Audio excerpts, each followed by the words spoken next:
जाहीरपणे धमक्या देतात गावागावातल्या लोकांना, लहान लहान व्यापाऱ्यांना, उद्योजकांना. मराठी काय सांगतात? माझं काम कर,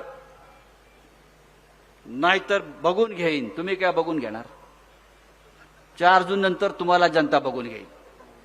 हे कार्यकर्ते आहेत, ज्यांना मी पद दिलीत, ज्यांना मी त्या मान सन्मान प्रतिष्ठा दिला, त्या कार्यकर्त्यांच्या पैकी जर कुणी चुकला तर या अजित पवारांची गाठ आहे सांगून ठेवतो. मग आता चुका, परत आपली पायरी चढायची नाही, परत आपली पायरी चढायची नाही. कार्यकर्त्यांनी, मतदारांनी, सर्वसामान्य माणसांनी केव्हाही यावं, काम सांभाव, तो तुमचा अधिकार आहे. हे भाषण कुणी ऐकलं की कोणीतरी म्हणतील बघा अजित दादा दम द्यायला लागले. अरे मी माझ्या कार्यकर्त्याला दम दिल, तुला काय वाईट वाटतंय? तुझ्या का पोटात दुखतंय?